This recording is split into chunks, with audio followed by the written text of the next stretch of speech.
Miro Aïssatou Diop Fall donc nag Aïssatou woon nañ ko foofu saa nu ko DC di cybercriminalité kaka fa yóbbu nag di ki nga xam ne que mu di justement Thioro Mandela dans son audition de ce mardi las mi ngi daal di rapporter que la journaliste Aïssatou Diop Fall ko donc a convoqué foofu saa nu ko direction spéciale de la cybersécurité donc nag boobu rek convocation mu daal di def suite ak plainte bi nga xam ni itam moom la Thioro Mandela la daal di déposé moom ki nga xam ne que moo di Thioro jàpp na ni Diop Fall da ko diffamé donte sax ñëwul exactement si les détails de cette diffamation waaye jàpp na ni nag da nga ko daal di diffamé ba war a mu daal di yóbbu ki nga xam ne que moo di Aïssatou si kanam yoon ak wàllug yoonal la donc nag dina daal di wuy ji ni ki tey jii alors afam ba jàng nga daal di def par rapport ak justement cette convocation d'Aïssatou Diop Fall par la cybersécurité jëm ñu ne si cadre yu nga xam ni itam du koy këdi jëmale ko si ki nga xam ne que moo di Thioro Mandela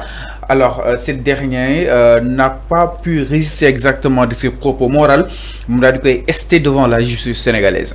oui man dama jàpp ni que ñaari sénégalais ñoo jotee donc ñi nar a dem ci kanam yoon. c'est tout à fait normal bu ñaari sénégalais jotee. te mënuñu am arrangement. ñu dem fu mu mbaxana doone benn ñu régler seen situation.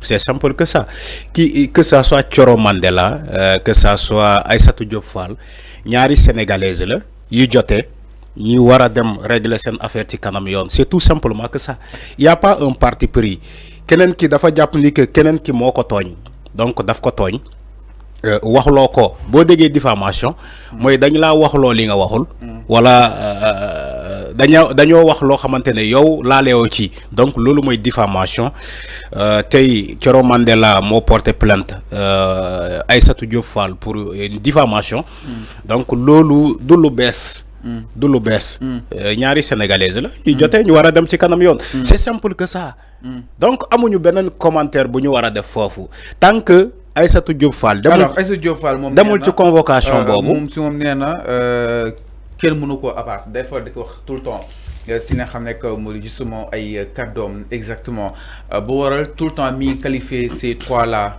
ay pro Sonko moo ne Saliou Diop Salma Ibrahima Fall ak ki nga xam ne que moo di ñoom Thioro ak ñoom Maty Sarr alors loolu itam naka nu ko daal di jàngatee. jàpp ni moom nekkul ku ñuy abaat. non Aïssatou elle est dans la provocation. Elle doit arrêter de provoquer les gens. non elle provoque. Elle doit arrêter de provoquer ces femmes là. Et les journalistes ñooñu ay journalistes lañu mais ñooñu est-ce que mus nañu ko ne pro Macky Sall la. non ma ñëw may ma rek non may ma rek non c'est ça la provocation de Aïssatou Diop Fall. Je crois que elle est dans la provocation elle doit arrêter cette provocation. Tu es journaliste comme tout le monde. Tu fais ton travail de journaliste. Tu relates les informations tu informes soo ko mënee. soo ko mënulee bàyyi li nga toog sa kër. Arrête de manipuler. Arrête elle doit arrêter de provoquer les femmes là. Mais quand il dit les femmes diw ak diw pro Sonko la des journalistes qui sont sur des plateaux di def ay émissions comme yow nga taxé leen de pro Sonko alors que ñooñu musuñu laa taxé de pro Macky Sall parce que musuñu ko taxé pro Macky Sall. Tu n'entendras jamais Thioro Mandela di ay Aïssatou Diop Fall pro Macky Sall la. Maintenant lan moo ko jar. lan moo jar à Aïssatou Diop Fall de dire à Thioro Mandela pro Sonko la diw pro Sonko la diw pro Sonko la. je crois que ci jargon journaliste ça doit arrêter. ces choses là doivent arrêter. Aïssatou elle doit faire son travail correctement. Non, elle est dans la provocation. Personne n'a cherché à abattre Aïssatou Diop Fall.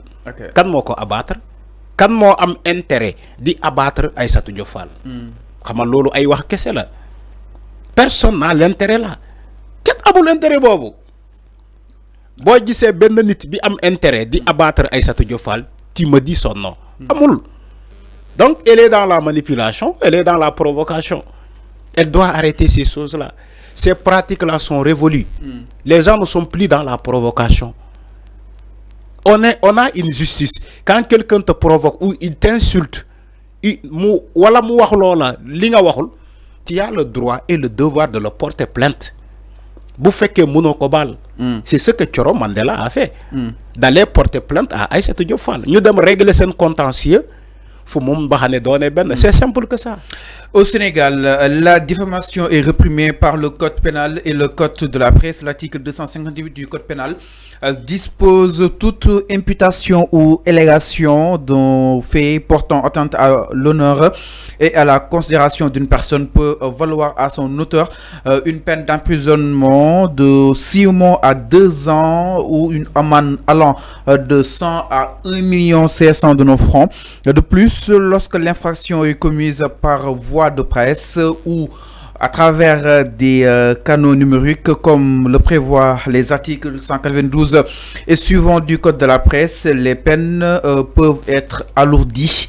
Ainsi, si la plainte aboutit et que les faits reprochés sont avérés, Aïssatou Diop Fall risque une condamnation à une peine privative de liberté assortie d'une peine. Toutefois, la jurisprudence montre que les juges privilégient souvent des peines d'amende ou de sursis, surtout entre confrères journalistes.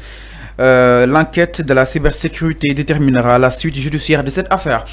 Manam wàllug diffamation maanaam waxal nit ki lu mu deful fii Sénégal yoon ak wala yoon mën na laisser daal di daan ay weeru kaso waaye itam amaan bu daal toll si li nga xam ne que moo di 100 jàpp 1 million de nos francs waaye ñun journalistes yi nag jurisprudence yi nga xam ne itam jot na fi daal di jàll ku la tuumaal yoon du la teg peine d'emprisonnement mais plutôt da lay jox sursis rek wala amaan.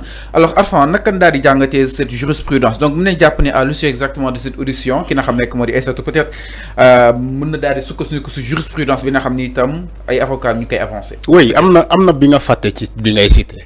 Parfois même le juge vous dit que allez régler ça entre vous deux, entre vos avocats.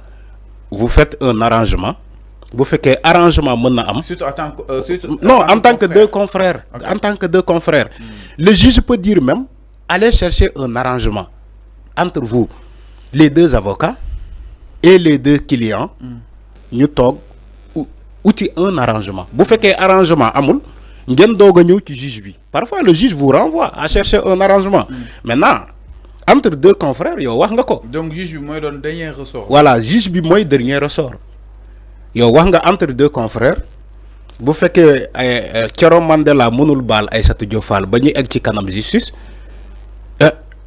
Je crois que li nga cité ni sank loolu la code loolu loi bi prévoir. Moy manam mën nañu la amende nga fay dommage et intérêt parce que dommage et intérêt da nga salten diw tour diw donc on te demande de lui payer des dommages et intérêts.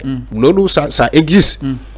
Wa ila ñu jéggi ci benen étape bi mën nañu la condamner à 3 mois avec sursis 2 mois voilà c'est quelque chose comme ça pour un délit de presse parce que la diffamation c'est un délit de presse. C'est un délit de presse. Okay. Mais je crois que cette affaire-là sera vidée. Il faut vider cette affaire-là. C'est un contentieux entre deux confrères, Thioro Mandela et Aïssatou Diop Fall. Ça doit être vidé aujourd'hui même, rapidement. Parce que je ne vois pas quelque chose d'extraordinaire. Cette chose-là doit être vidée rapidement. Mais Aïssatou Diop, elle doit arrêter la provocation. Surtout, Manlo la koy waxal. Quand il taxe des gens de pro-Sonko et que ces personnes-là ils t'ont jamais caricaturé, diapolani ni que pro Macky Sall, tu es là, tu attaques Sonko, tu attaques le gouvernement de Sonko et personne n'en parle parce que dañoo japp ni que liberté d'expression là, bu Aïssatou Diop Fall wara def, c'est tout à fait normal. Mais quand tu attaques des gens personnellement, non, ça c'est un autre problème. Donc c'est des attaques personnelles. C'est des attaques personnelles. Elle fait des attaques personnelles.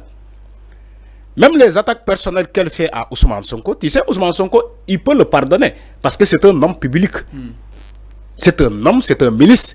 Il peut pardonner les attaques personnelles de Aïssatou Diop Fall.